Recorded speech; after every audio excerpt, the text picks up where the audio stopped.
Okay, so take a breath with me. It's been a really full morning, hasn't it? Yeah. So to prepare yourself to receive this beautiful information, love, and guidance, let yourself just drop inside. You can close your eyes, just relax your body. And take another breath and let it come all the way into your body, all the way past your heart, your belly, into your feet, into the ground. And just keep your breath going like that, nice and long and slow.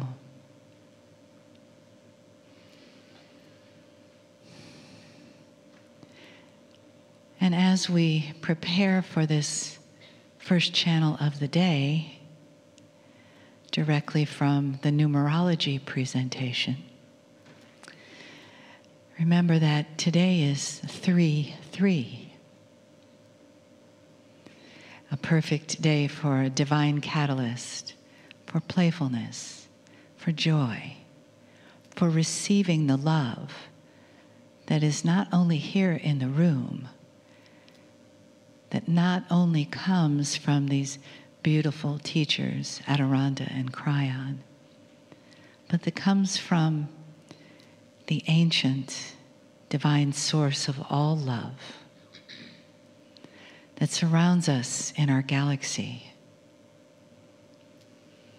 and comes in on a wave of benevolent love to live with us, to play with us, and to help us be the divine catalysts in our own life.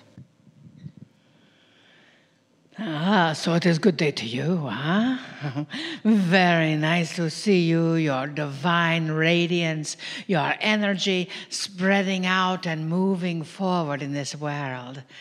Dearest beings of light, today is a 3-3 day, the harmony of all. It is also, when you add the 2 and the 1 and the 8, an 8 day. So you are abundant in your knowledge. You know, one of the things that we love experiencing with the dearest friend Kryon and Lee Carroll is to get you to know you better than anything else in the whole world. That is what you are here for, yes? To know who you are, what you are doing, why you are here, what is your purpose, what is your mission, what is your teaching, what is your understanding, what is your happening on this planet, since you've come from some other planet for sure.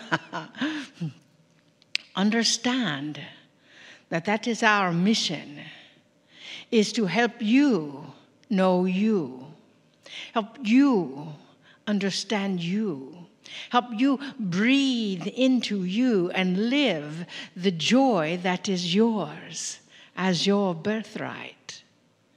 The love that is yours as your birthright.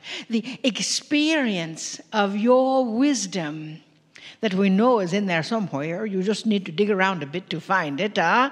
And when you dig around a bit, you get surprised by yourself, by the knowledge, and you think, where did that wisdom come from? Oh, it came from you. And yet, as you see you, sometimes you feel that you are separate from that wisdom. As you see you, sometimes you feel like that you just don't quite have it all together, huh? Well, we are here to tell you that you do indeed have it all together. You just get the opportunity to search a bit for those answers. And we're going to give you a couple of tools that may help. Is that all right? Yes. We know this may surprise you, but we would say one of the first tools you can use to discover you is to sit in the stillness and not talk so much to you. Just be still. 15 minutes a day, 5 minutes a day, 10 minutes a day, we don't care. Set a timer so your brain can let go of the time and just be still. And then we would ask you to write. Write with your hand, not with your fingertips on an electronic keyboard, but to just write. Do you know that the act of writing gets all that little garbage out of your brain and puts it on the paper, and then you never need to read it again? It may have something very particular. It may have something just, I'm going to go to the grocery store. I didn't like what happened yesterday. I'm going to get carrots at the grocery store today, blah, blah, blah, blah, blah. And if you just write blah, blah, blah, blah, blah, that is okay because you get all that blah, blah, blah out of your brain, and that's a better place on the paper than in your brain, yes? Yes. And then we ask you to then, after you do the sitting in the stillness and not talking to yourself and get it out, the blah, blah, blah out on the paper, then the wisdom can come through. And we ask you to just ask yourself, we're going to do it right now, if that is all right, in just a few moments. All is relative in time, isn't it? We're going to ask you to put your hand on your heart and just take a deep breath. This is your time for listening. And if you feel comfortable, you can close your eyes. If you don't feel comfortable closing your eyes, we don't care.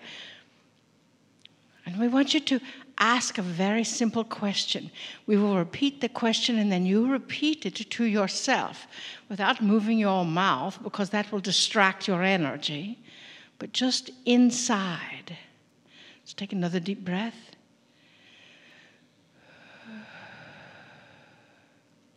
What is it that I get to know now that is in my highest good and my highest joy to know about myself?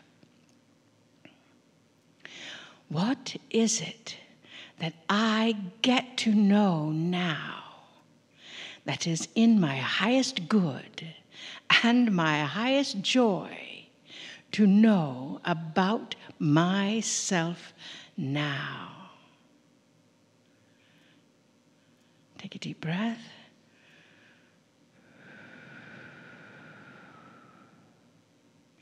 And again.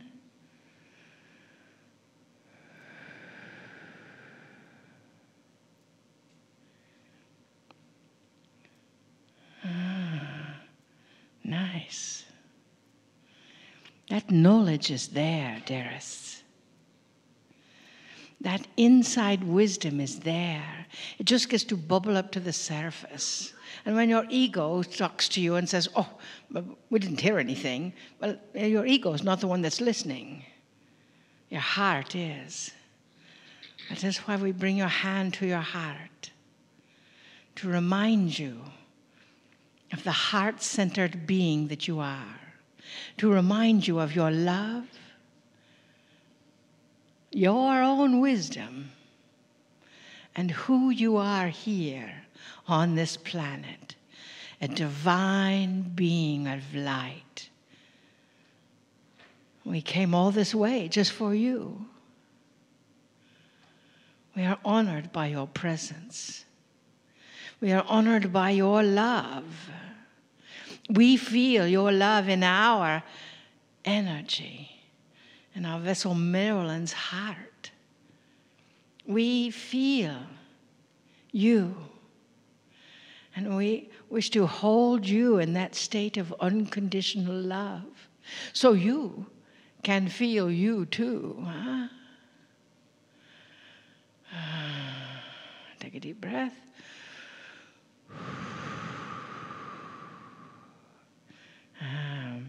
We love you very much. We see you and we feel you.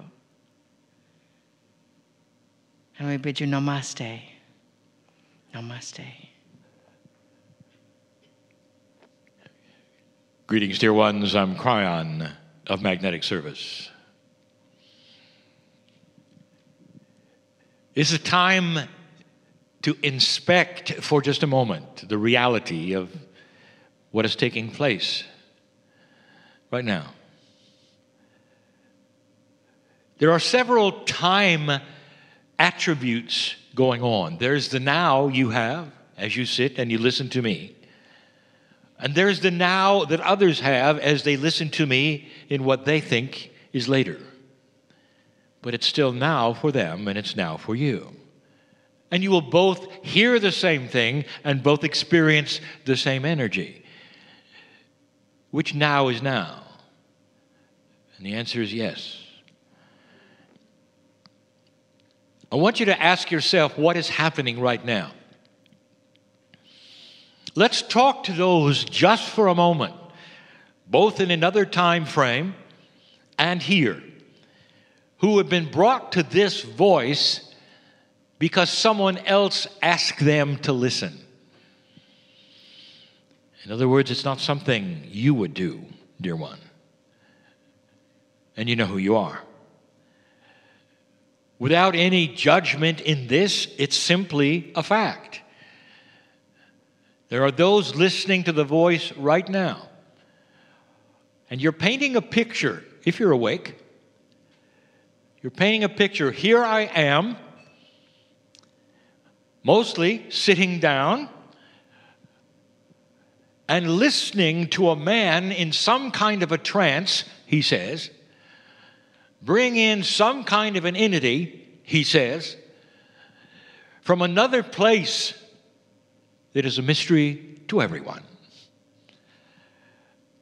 And the consciousness of this would say, it's not for me. I'm here, I'm listening as a gift to someone who is next to me, also listening. But for me, you might say, I don't want to be part of this airy-fairy stuff. It's just not that which I'm interested in. It's not that which I was born for. It's for other people.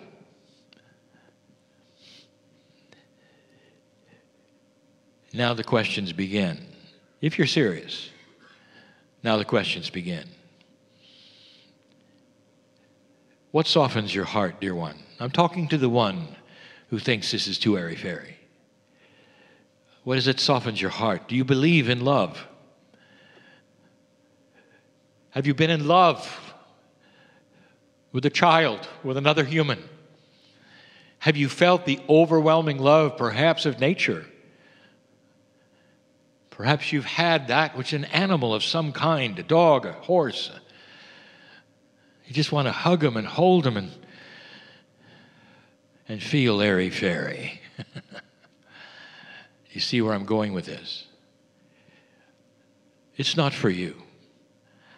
Not the man in the chair who's channeling an entity from beyond. No, that's not for you. Honestly, but what is something that you can relate to.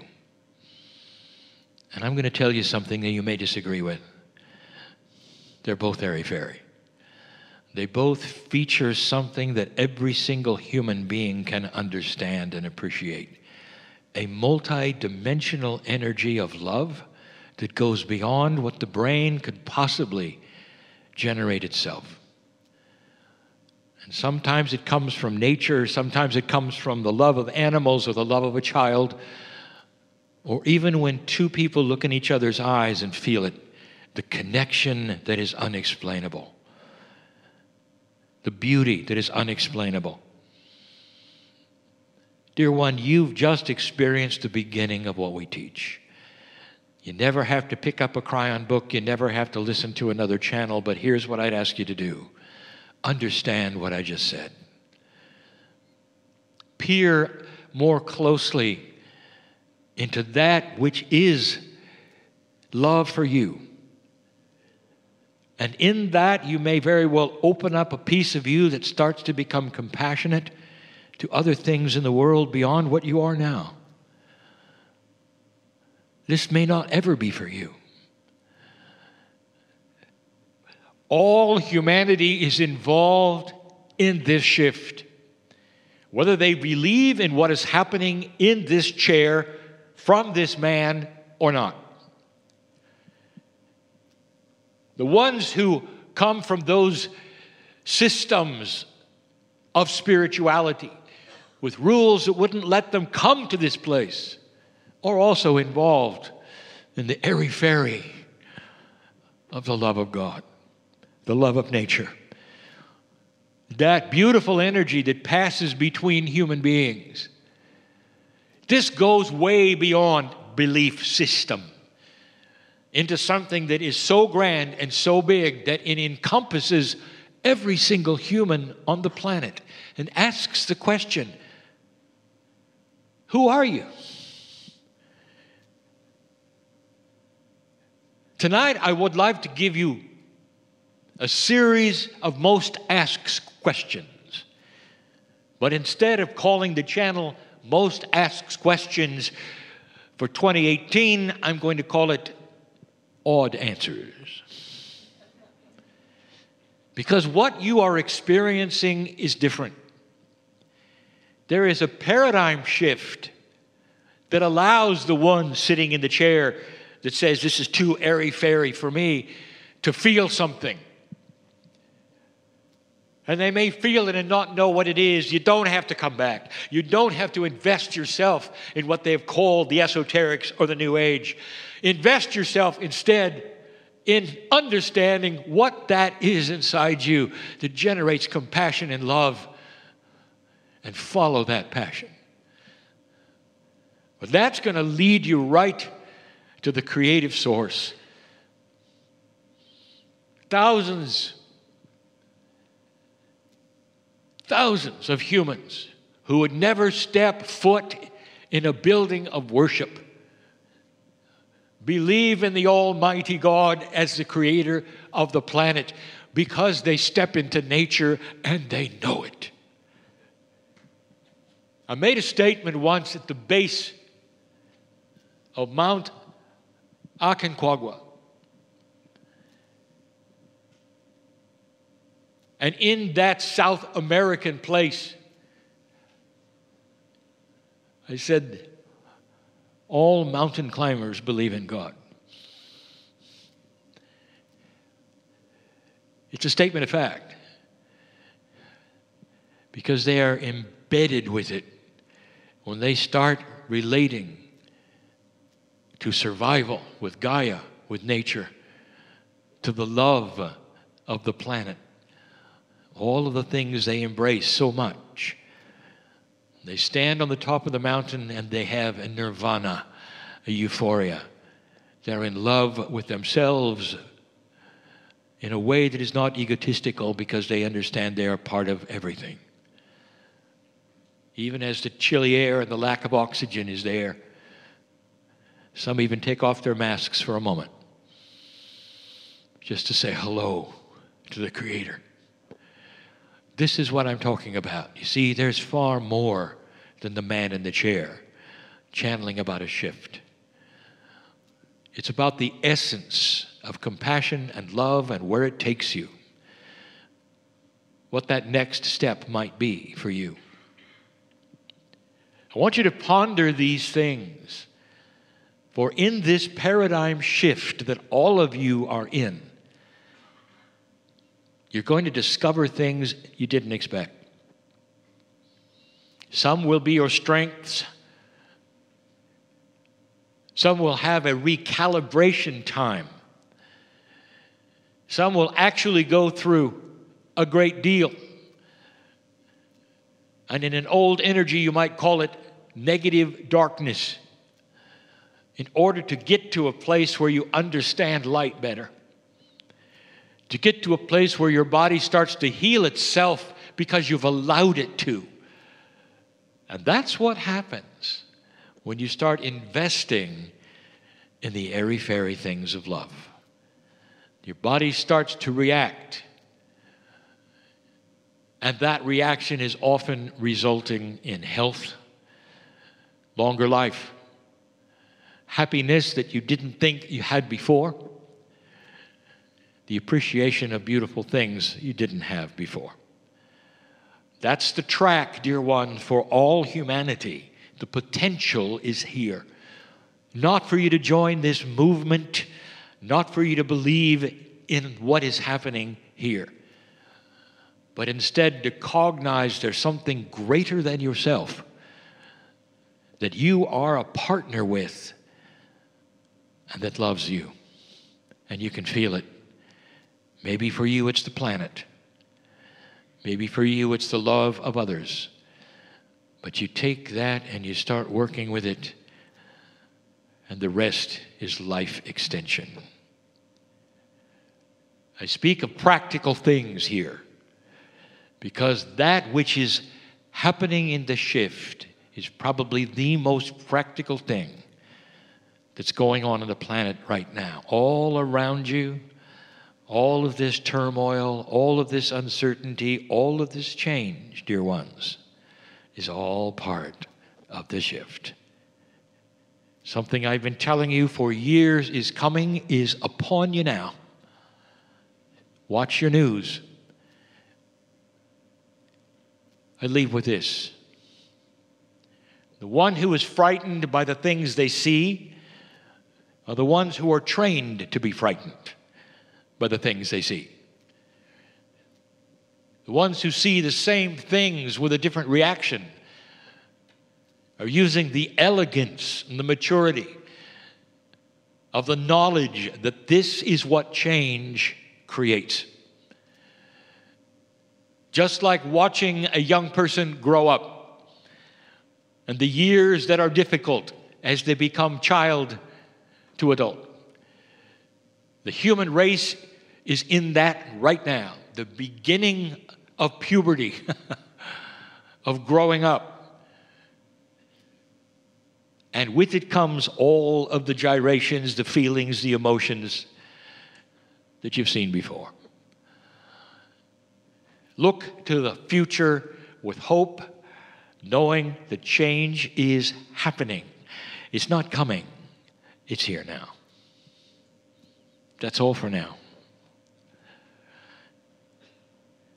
And so it is.